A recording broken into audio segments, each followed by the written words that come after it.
morning, Pirates, and welcome to this edition of Pirate Nation News.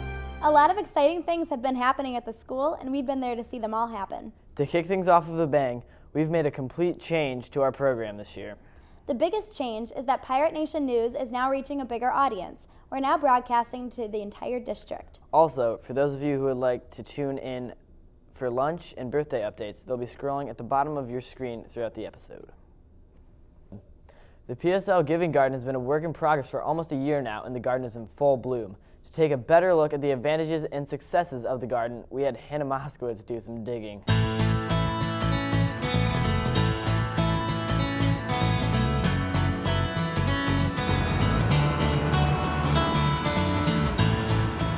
The Perry High School Giving Garden is a vegetable garden in the Perry High School courtyard. It consists of a total of 7 planting beds, and all of the produce that we're growing is being donated to the Perry Center. This summer we grew a variety of things from cucumbers, tomatoes, zucchini, green beans, broccoli, just to name a few. And as of today, we've donated 750 pounds of produce to the Perry Center.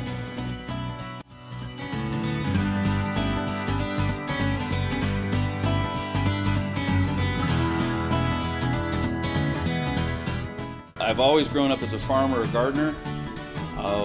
The idea that we have grass instead of flowers and plants growing is disturbing to me. I would rather grow vegetables, fruit trees, berries than run a lawnmower over grass. So this was instilled in me, my daughters, and a few other students nearby. The PSL with Mr. Soder and Mrs. Trentinelli took us on a field trip to see how gardens were giving to local charities and people's in need. And then that inspired a few students. We looked at the land that we have and said, hey, we can do this here too.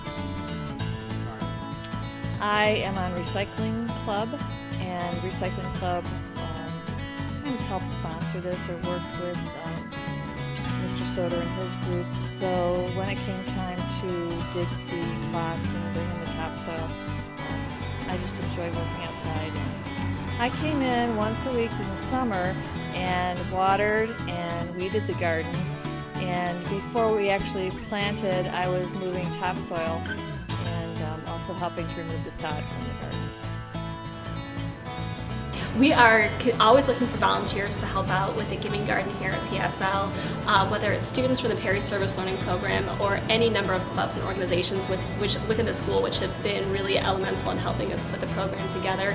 Anyone can sign up if they want to help. There's a big board outside of the main office where they can sign up and come help us harvest vegetables, prepare the garden for the winter, and start planning for next year's crop.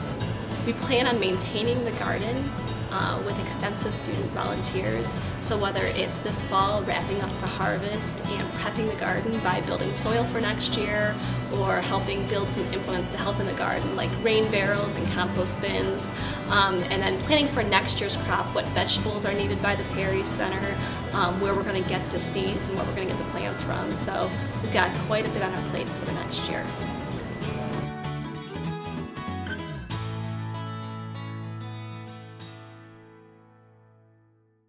A new lunch program has been implemented into our school this year, courtesy of Michelle Obama's effort to make America a healthier place for kids to grow up. One of our reporters interviewed some students and staff members on their feelings towards the program. Let's see what they had to say. I'm sure you've noticed that recently the school lunches have been run a little bit differently. This is because the U.S. Department of Agriculture has implemented some revisions on how we serve our school lunches. Let's see what students and staff have to say about these changes. The school lunches aren't as good as they used to be, and I like my french fries. I highly despise this new system. What's up with these $1 fries, man? I think the new school lunches are great because they're decreasing obesity across the nation. I don't think I have a problem with them either, you know? I don't think the school lunches are that good anymore because kids gotta pay an extra $1 for fries, and the quality of the food just isn't as good as it used to be. I like that the lunches are less portioned because I'm very large and it helps me lose weight. There have been several changes to the lunch this year, and we've tried to keep up with all of the changes in the students' wants and the things that they like.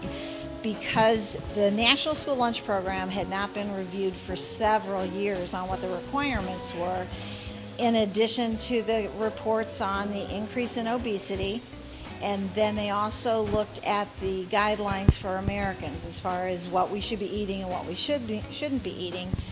They decided to revamp what would be required on a lunch. Behind me you'll see kind of what the emphasis is going to be. They want to see you fill your plate with more fruits and vegetables and less grains and less proteins. So what we've done is we try to increase the variety of fruits and vegetables so that the students have a chance to make better selections. The grains are now that we're required to have 51% whole grain. Next year it'll be 100% whole grain. So there's changes that'll be taking place over probably the next 10 years as far as sodium and those the different nutrients. So you're seeing a healthier pizza with whole grain, you're seeing more cooked vegetables, more of a variety of vegetables.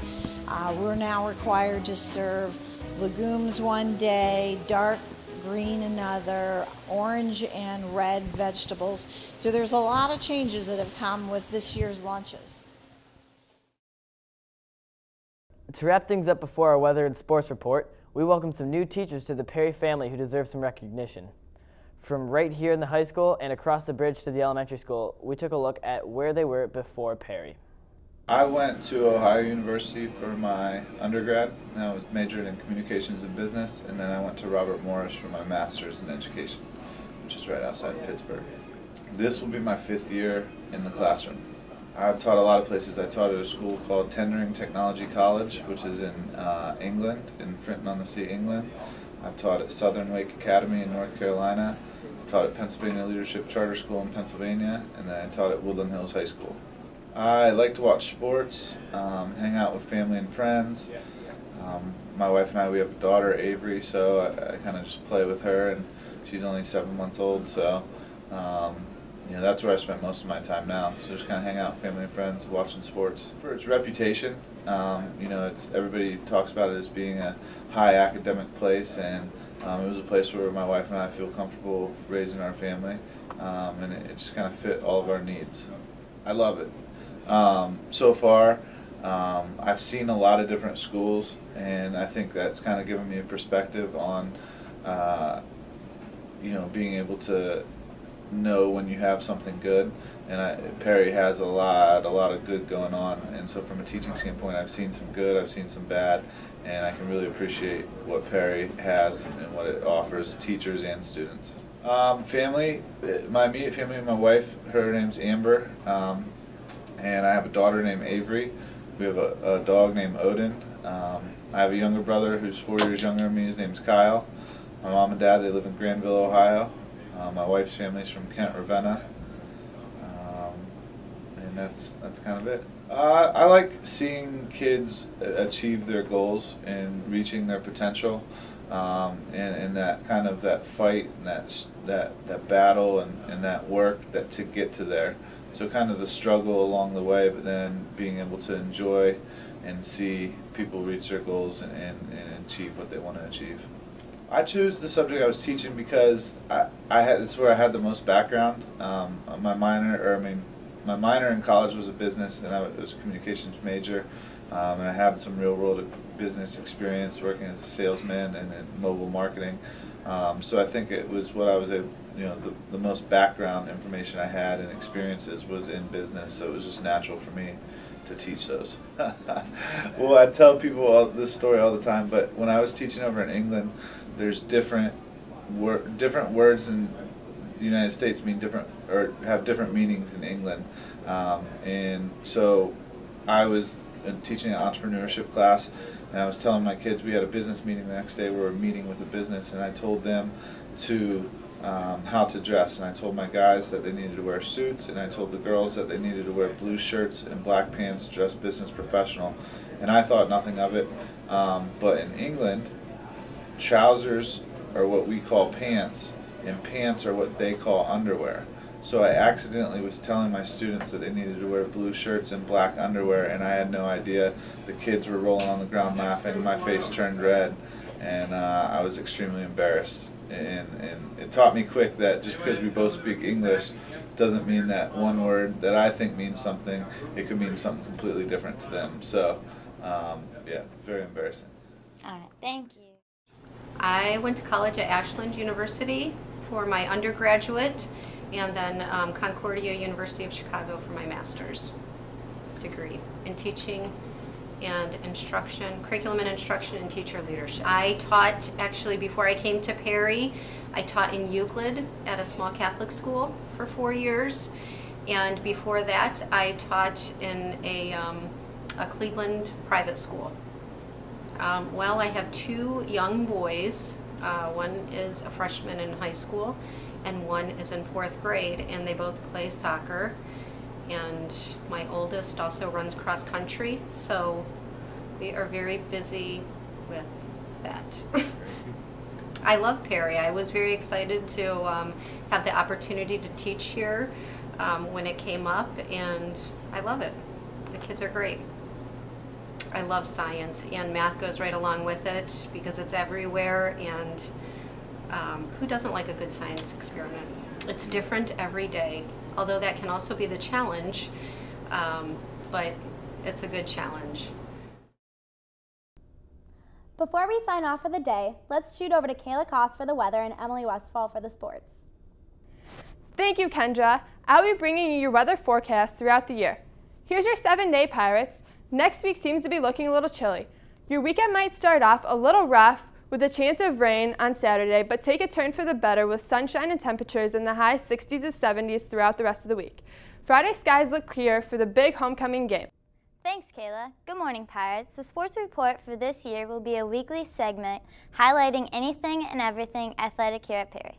Starting next week, we'll have all the statistics and updates you've been craving. This week, though, we have 2 highlight videos showcasing 2 of our very successful fall sport teams. First up is the cross-country team. Let's see what they've been up to. The boys and girls cross-country teams won the White Division team races at the Madison You Wanna Come Back Invitational this past weekend at the Perry YMCA Outdoor Family Center. The boys team was led by junior Aaron Gesse, senior Blaine Lujak, sophomore Eric Grubaugh, senior Alex Guthrie, and sophomore Eric Pritchard. The ladies were led by sophomore Marissa Sell, freshman Mackenzie Pfaff, freshman Cecilia Hardy, freshman Maddie Dew, and junior Sarah Cressman. The teams will be competing this weekend at the Walsh Jesuit Invitational in Akron. Keep up the good work, guys. Tonight marks the 5th anniversary of the Madison and Perry Revival game. In the time we've been playing Madison again, we beat them 3 out of the 4 times. Let's take a closer look at the rivalry.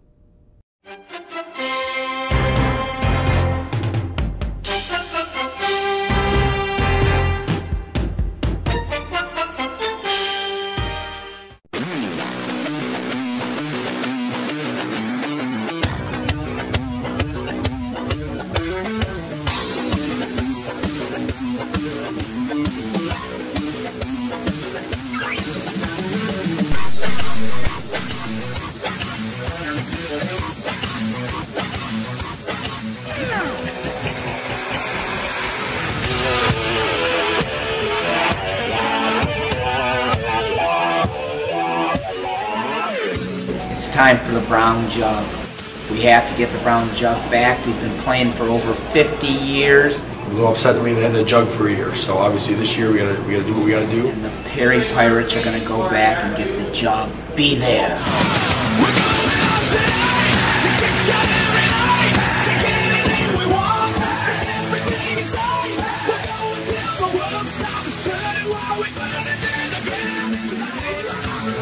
Fight tooth and nail, get that jug back.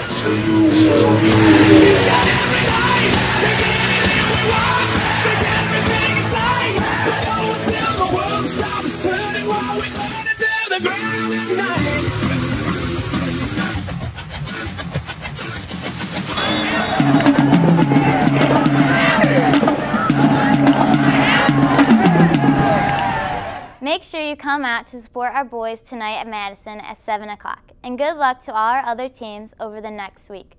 More updates coming from the sports desk next week.